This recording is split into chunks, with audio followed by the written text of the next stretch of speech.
ng pagkukunan ng datos at bahagi ng pananaliksik. Ayon sa aklat ni SICA 2019, ang pag-aalam ng uri ng mga pagkukunan ng datos at bahagi ng pananaliksik ay makapagbibigay sa mananaliksik ng sapat na pundasyon at kakayahan sa pagtuklas ng impormasyong pagbubuo sa pananaliksik. Mga uri ng datos ang bawat pananaliksik ay nangangailangan ng angkop na datos upang makamit ang mga layunin nito. At upang makapangalap ng datos, ang mga manaliksik ay gumagamit ng tamang metodo o pamamaraan. Datos ng kalidad o qualitative data. Kung ang mga datos na kailangan ng mga manaliksik ay naglalarawan o nagsasalaysay o pareho, ito ay tinatawag na datos ng kalidad o qualitative data. Ang mga datos ng kalidad o qualitative data ay kadalasan na ang mga sagot ng tanong na ano, saan, sino, paano, at bakit. Ang mga ganitong datos ay maaring kulay, tekstura, lasa, damdamin at pangyayari. Datos na kailan o quantitative data. Ang mga datos ng kailan o quantitative data naman ay ang mga nakalap na datos o tumutukoy sa dami o bilang ng mga bagay o sagot ng mga tagatugon. Bahagi ng pananaliksik. Ang mga bahagi ng papel ng pananaliksik na natukoy mula sa antas ng proseso ay ang mga sumusunod. Kabanata 1. Ang suliranin at sanligan nito. Rasyonal at kaligiran ng pag-aaral. Isang maikling talata at kinakapalooban ng pangkalahatang pagtalakay ng paksa ng pananaliksik. Nagsisilbing introduction at nagpapakilala ng halaga ng akda batay sa konstekto o kaligiran nito. Paglalahad ng suliranin. Isa sa pinakamahalagang bahagi ng pananaliksik. Ito ang binibigyang sentro o focus ng pag-aaral sapagkat dito nanggaling ang lahat ng mga katanungan na dapat masagot sa Kabanata 4 ng pananaliksik.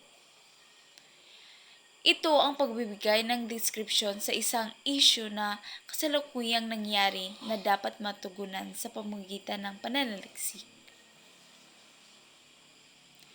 Inilahad dito ang mga tanong na dapat masagot sa pamamagitan ng pananaliksik.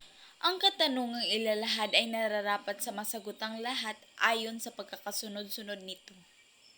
Layunin at kahalagahan ng pag-aaral.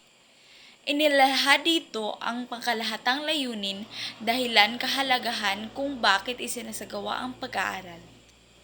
Review ng kaugnay na literatura.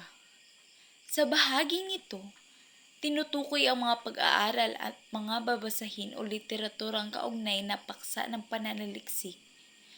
Kailangan ding matukoy dito ng mananaliksik kung sino-sino ang may akda ng naunang pag-aaral o literatura.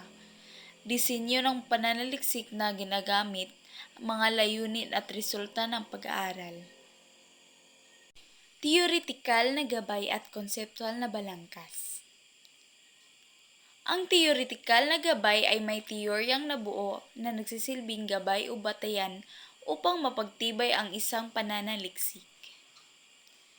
Mahalagang maglalahad ng mga teorya bilang suporta sa pagsasagawa ng isang pananaliksik. Ang mga teoryang ito ang nagpapatunay kung bakit napapanahon ang isang pag-aaral. Mahalaga ang mga nakalap na teorya ay may kaugnay sa mga ginagawang pananaliksik. Sakop at delimitasyon ng pag-aaral. Ang salitang saklaw at delimitasyon ay madalas nating nakikita sa mga pag-aaral na ginagawa ng mga professional, scientist at mga mag-aaral sa loob ng paaralan. Ito rin ay lubos na nagagamit natin sa mga pag-aaral na kailangan natin sa araw-araw. Tumutukoy ito sa nasaklaw na dapat lamang pag-aaralan at mga limitasyon na nakapukos lamang sa mga dapat na pag-aaralan. Daloy ng pag-aaral. Tinatalakay dito ang pagsasaliksik ng pag-aaral ng paksa at pagtataya, pagsasaliksik ng iba pang pag-aaral na may kaugnay sa paksang inaaral, pagtuklas sa pamamagitan ng mga survey, pagmamasid, paglalapat ng statistics sa mga datos na nakalap, pagbuo ng mga resulta, pagkukumpara sa hypothesis, paggawa ng konklusyon at pagbuo ng recommendation.